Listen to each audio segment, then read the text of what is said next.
Never put off till tomorrow what you can do today. Let's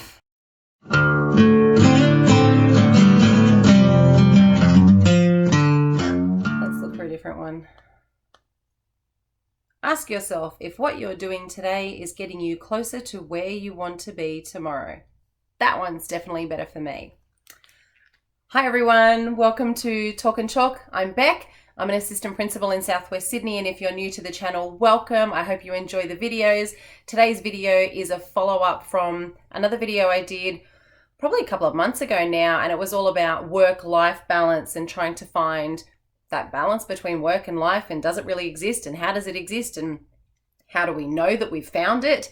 And I had lots and lots of people sharing their tips and bits of advice either on Facebook or on Twitter if you follow me, or in the comments below on the actual video.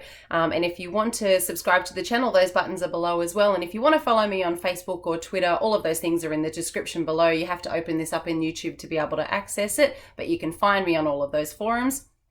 And I decided to go through all of those and the messages that people sent me personally. Thank you for those as well.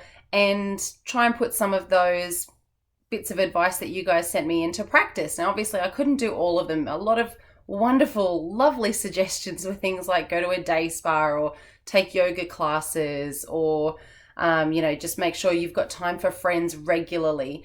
And while those things are absolutely lovely, they're not necessarily doable for me and in my context. I've got 3 kids. I'm married, I've got a full-time job, and I'm in an executive level position. I've got these channels going, family life is busy, those sorts of things, and you just got to pick and choose what works for you. So keep in mind that today's video is all about my experience, what I put into practice, and what has worked for me. It's not me telling you that this is how you do things or what will work for you, but hey, if you want to give it a go as well, it might work for you, you never know.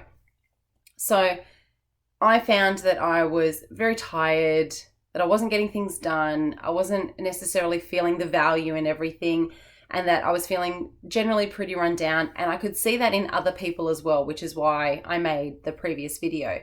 So some of the suggestions that worked for me, emails was a big one. So I'm sorry, I can't remember who it was. I didn't write down the names of the people and the specific suggestions that they made, but someone mentioned turning off notifications on emails at a certain time. So what I did was, on my phone, I turned off the sound alert for when an email comes through at all, whether it was my personal email or the email from work, 2 different emails for work. I turned off the sound notification for that. So in my phone, the little drop down notification came up in text, but not the sound. So if I was away from the phone, it wasn't a distraction. I'm playing with my kids or whatever, I didn't hear that bing sound. And if I went to check my phone, I could see it was on there, and I would either dismiss the notification or go in and check it if I thought it was something that was absolutely urgent. Generally, if it's on the weekend, just dismiss. I'll have a look at it Sunday evening. It's the weekend. I shouldn't be getting emailed on the weekend and having to do stuff like that anyway. So I would look at it at a time that I would go, yep, I'm actually sitting down with the focus of doing schoolwork at this time, so I'll happily look at an email. If it was urgent, obviously, then I would go in and have a look. And then I would also do that on weeknights as well. So once I got home from work and put the phone to the side, same thing, not accessing those work emails either, because that's home time, that's family time, and that definitely made things a bit better. And I found that I wasn't missing anything insanely urgent. There were no emergencies, nothing was set on fire or anything like that. I didn't miss anything. Things continued as normal. It wasn't a problem. So just having that little bing go away was definitely a nice balance there, and sort of kept my focus on home and family and the things that I wanted to do. Another thing that I did was I looked at what I was doing at work when I was staying on site in the afternoon after classes had finished, and what I was actually working on, which is generally for most of us the to-do list, the never-ending to-do list. And I wasn't even taking my own advice. Any early career teacher that says to me, how do you get through everything? The first bit of advice I tell them is to learn that the to-do list will never, ever be done. Ever. There is always something new that pops up, and as you go through your to-do list, you will always add things to it. You'll have a new idea, someone else will bring you something, something goes onto the calendar. So whether it's by your own actions or the actions of people that you work with, or just generally the things that are going on, you need to acknowledge the to-do list will never, ever get done. And I wasn't even taking my own advice. I realized that I was staying back in the afternoons, trying to knock as many things off that list as possible, knowing that I wasn't ever going to get through it. So I looked at the time that I was spending at work and what value I was getting out of it, and if it was actually things that I needed to be at work to do.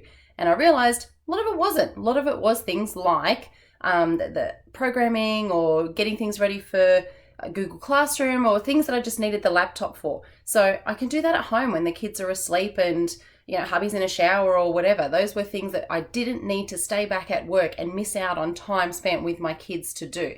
So I made sure that I got through absolutely urgent things that I needed to be at school for. And generally I've been leaving at 4:00. Normally I'd leave anywhere between 5 and 5:30. So I've got an extra 90 minutes at home now with my kids, which has been lovely.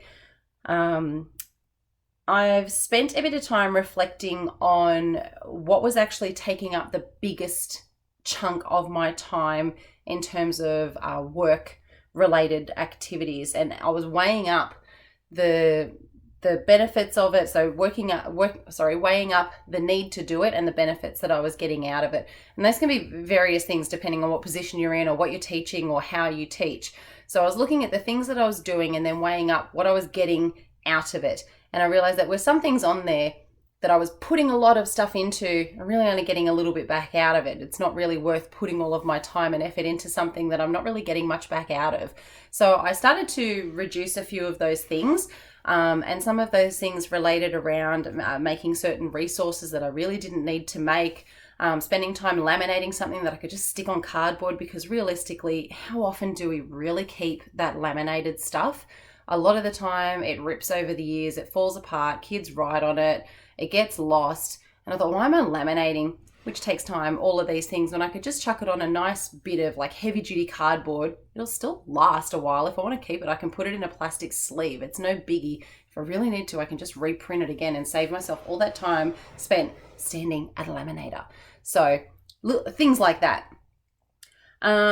A big thing that I looked at was just, what exactly are my priorities? If I'm looking at work-life balance, my mother-in-law always says, what does she say? Work to live, not live to work.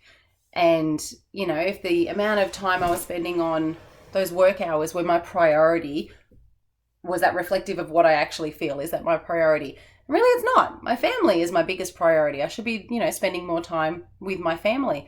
And I've got young kids. My youngest one, my bub, is 18 months now, and he's at that perfect age now where he just wants to give lots of kisses and cuddles, and he's talking more, and he's late. He's just started walking recently, and we're putting him in shoes, so he's doing that nice awkward walk, and I just want to get tons of photos and videos of the kids all playing together. Look at you walking. Oh, look at those. And that's my priority. So I really should be focusing on being there for those things as opposed to missing them.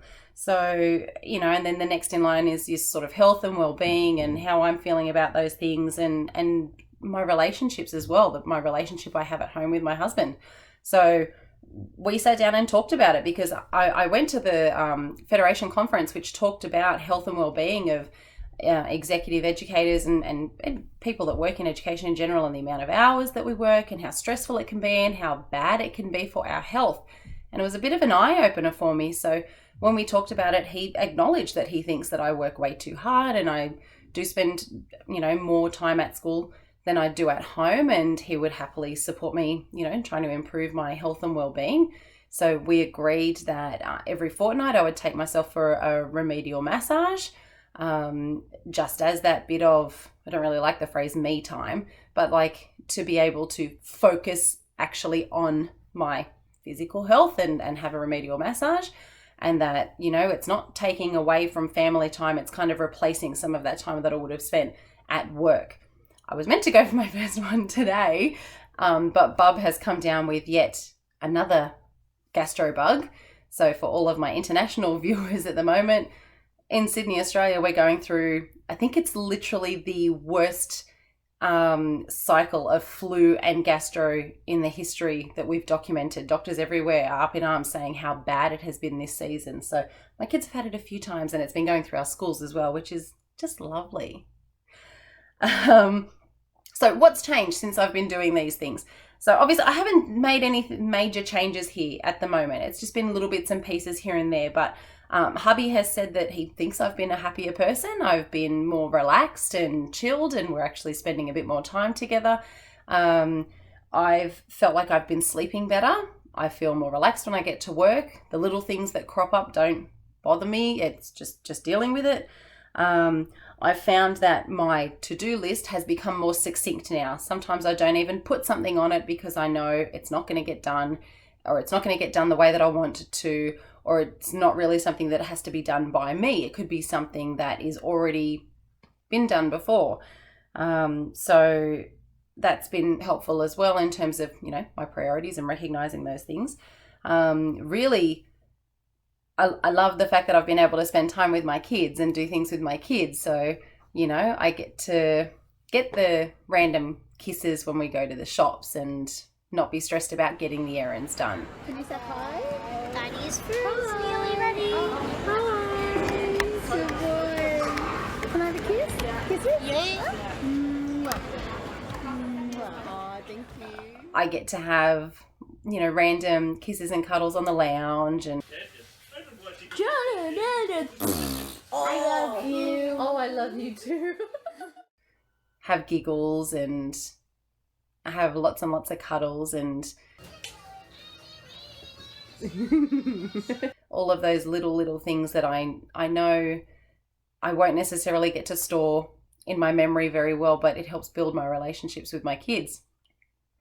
And I like the fact that I guess it's opened up a conversation between myself and my hubby in terms of those priorities and where I want to go. Obviously, I'm very passionate about being an educator. I'm very passionate about being a leader, but it shouldn't consume my life, especially when I have 3 gorgeous kids that are in my care as well. And I absolutely love them and want to make sure that I can give them the best things in the world. And I can't do that if my focus is somewhere else all of the time. My focus can be there some of the time, obviously. I want to be a good role model too and show my kids that it's good to be a dedicated worker and love the job that you have and have those passions. So my next steps is going to be getting some exercise, because I'm still carrying lots of baby weight, which is why I wear baggy clothes. And that's not just about my body, but that's about what I used to be as well. I used to dance, 2 to 3 hours every night before having kids, and I was a very, very fit person, and I miss having that outlet and getting that adrenaline rush and feeling fit and healthy and having energy. So in the holidays, I'm going to have an attempt at having some of that time and doing some of that with my kids as well. And again, that's still going to come down to having that conversation with my husband and making sure that our priorities are an inline focus, and that I'm not letting my passionate career squash everything else that's around me. And that's what the balance is meant to be about. It's about, having your cake and eating it too, I guess.